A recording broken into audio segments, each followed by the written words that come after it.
Canada has a lot of cards. We have a lot of resources and a lot of trading opportunities that the Americans are very interested in. While the Prime Minister said before leaving he wants to deepen connections with our allies here in Europe. The trade clash between Washington and Ottawa has been unfolding for months. In February, after the White House launched emergency tariffs, Canada hit back with broad countermeasures on a wide range of U.S. goods. Earlier this month, President Donald Trump raised tariffs on Canadian non-CUSMA goods to 35%. Instead of escalating further, Ottawa made a calculated shift. Starting September 1st, counter tariffs will be removed on CUSMA-compliant goods, while steel, aluminum, and autos remain protected. This move is not retreat, it is a reset, aligning Canada with the trade rules while keeping pressure on the sectors where its leverage is strongest. Trade Minister Dominic LeBlanc called it proof that Canada still has many cards in hand. Electricity may seem invisible, but the numbers tell the story. In 2024, Canada exported nearly 35.7 terawatt-hours of electricity to the United States, worth about 3.1 billion Canadian dollars, according to the Canada Energy Regulator. Imports from the U.S. in the same year were smaller, about 20.9 terawatt-hours. That made Canada a clear net supplier of power across the border. Those flows are not just about dollars. They power close to 1 million American homes, concentrated in northern states where Canadian hydro is often the cheapest and cleanest option. And this comes at a time when U.S. electricity demand is projected to soar. Dominion Energy, which manages part of the grid in the Mid-Atlantic, has forecast that power demand could double over the next 15 years, largely because of data centers and artificial intelligence infrastructure. In this context, the stability of cross-border electricity links becomes even more critical. Electricity is not like oil that can be stored in barrels. It must be transmitted in real time. That means American utilities depend on Canadian reliability every single day. No tariff can change that physics. For Trump, tariffs are a tool of pressure, but in the realm of electricity, Canada holds the steady hand on the switch. Meeting the German Chancellor is just one of a number of sit-downs planned between Prime Minister Mark Carney and leaders in Germany, Poland, and Latvia. As the trade war with the United States continues, Carney has been focused on diversifying trade, especially with Europe. Alongside power lines, there is another sector where Canada's leverage runs deep: critical minerals. Canada supplied about 27% of U.S. uranium imports in 2023, based on U.S. Energy Information Administration data. At the same time, the U.S. cut off imports from Russia, making Canadian uranium even more indispensable for American nuclear power plants. The story does not stop at uranium. Canada is also a major producer of nickel, cobalt, and potash, all essential for electric vehicles, batteries, and agriculture. For Washington, the concern is clear. Much of the world's processing of these minerals remains in China, and reducing that dependency has been a bipartisan priority.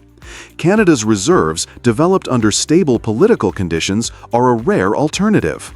Prime Minister Mark Carney's trip to Europe this week carried this message across the Atlantic.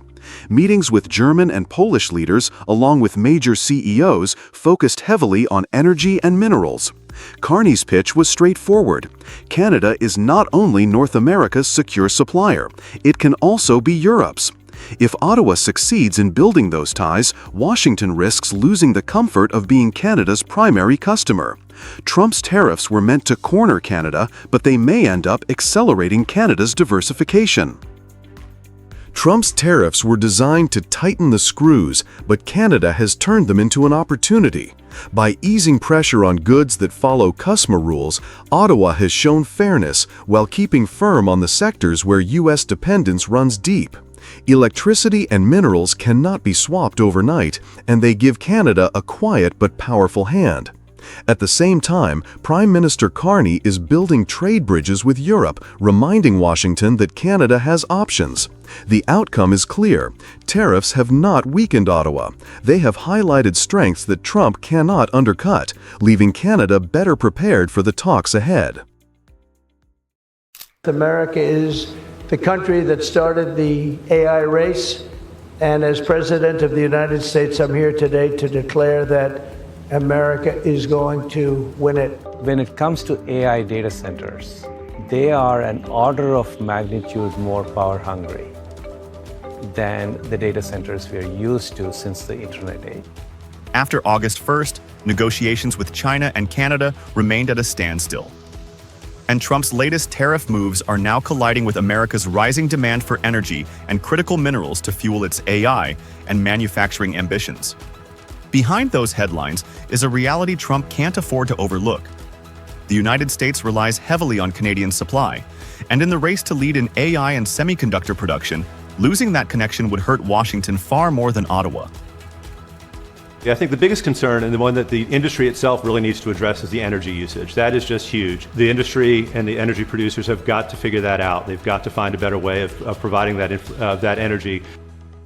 Trump's latest tariff push is now colliding with America's surging demand for energy, the same power needed to fuel AI data centers and bring semiconductor manufacturing back home.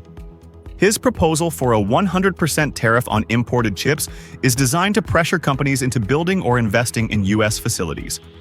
Apple, for example, pledged $100 billion in new American projects. That kind of industrial build-out comes with a hidden cost: electricity. In Virginia, home to the largest data center market in the world, Dominion Energy projects that demand could double over the next 15 years. AI data centers alone can draw more than a gigawatt on a single campus. And Virginia is only one example. Across the United States, from Oregon's server farms to Texas's tech corridors, AI data centers are multiplying, each requiring massive and continuous power. Furthermore, bringing semiconductor fabrication home will add to the load. All of it depends on reliable, large-scale energy supply. And that's where Canada's role becomes unavoidable. So when I talk about being an energy superpower, I always say in both clean and conventional energies. So what does that mean? Yes, it does mean oil and gas. It means using our oil and gas. It also means more exports, without question. Canada is already America's largest energy supplier. According to 2024 trade data, the U.S. imported roughly 3.8 to 4.3 million barrels of Canadian crude oil per day. Natural gas imports from Canada averaged about 8.5 billion cubic feet per day, up 7% from the year before. Electricity flows across the border totaled about 11.4 terawatt-hours, enough to power roughly 1 million U.S. homes for a year. Uranium from Canada made up around 27% of total U.S. imports, the largest share of any country, sustaining a big part of America's nuclear fleet. On top of that are critical minerals. We bring as interlocutors here all of the critical minerals of Ontario. So, for example, nickel. Nickel is something that comes from Ontario. It's high grade and it's not replaceable from other places in the world. Ontario's high-grade nickel has no domestic substitute in the U.S. for certain defense and battery applications. British Columbia's germanium is essential for fiber optics, solar panels, and night vision systems. And the Teck smelter in Trail is the only Canadian source. These are not commodities that can be swapped in from other suppliers without years of supply chain adjustments. If these flows were disrupted, the ripple effects would be immediate. Industrial plants, data centers, and chip fabs would face higher costs and possible delays, and replacing Canada's unique mix of proximity, scale, and stability would be extremely difficult. We can be an energy superpower, and we have all the components in nuclear, in hydro, in potentially in carbon capture and storage, which is going to be one of the determinants of of competitiveness. Prime Minister Mark Carney has chosen not to rush into a deal. His strategy is to keep dialogue open, but refuse terms that would weaken Canada's long-term position. He's accelerating investment in domestic extraction and processing of energy and minerals, and reinforcing Canada's value to allies beyond North America. By signaling readiness to cooperate, but also the capacity to stand alone, Carney is making clear that Canada is not cornered. The message to Washington is that Canada's resources are a shared strength, but only if the partnership is respected. Pushing too far could backfire. Without Canadian energy and minerals, U.S. industries risk higher costs, slower growth, and greater dependence on less reliable partners. a dangerous prospect for an administration promising a manufacturing revival and AI leadership. In this mutual dependency, Canada holds leverage that matters more to U.S. stability than the other way around. And Trump must decide whether the price of sidelining Canada is worth any gains at the table. The Trump administration expanding tariffs on steel and aluminum imports on Monday. The move adds a 50% tariff rate on more than 400 goods with steel and aluminum components. It's going to mean higher canned food prices across the board for American consumers. In mid-August, the White House dropped another surprise. Tariffs on steel and aluminum did not just double from 25 to 50% earlier this summer. They now cover more than 400 additional goods that contain these metals. Importers had no grace period. Products already on ships heading toward U.S. ports were instantly more expensive the moment the policy took effect. The list is long and familiar: wires and cables, car parts, home appliances, electronics, even soda cans, items that millions of Americans use every single day. For consumers, it means higher bills. For companies, it means uncertainty, because no one knows which category of goods might be targeted next. This sudden expansion shows how fast trade policy under President Trump can reshape the ground under households and industries alike. The impact is already visible in the numbers. According to the Producer Price Index released in late July, the price of domestic steel mill products was nearly 9% higher than a year earlier. Aluminum was up more than 13%. These are not abstract figures. They are costs that flow straight into the price tags of cars, refrigerators, and packaged food on grocery store shelves. Factories across the Midwest are feeling the strain. Primary aluminum is something that's always going to be imported into the United States, no matter what kind of tariffs you put on whatever it is. Manufacturers that rely on imported aluminum face higher costs, and they point out that certain types are not produced in the United States, so the tariffs add expense without offering a local alternative. Smaller firms cannot absorb the increases the way global corporations can.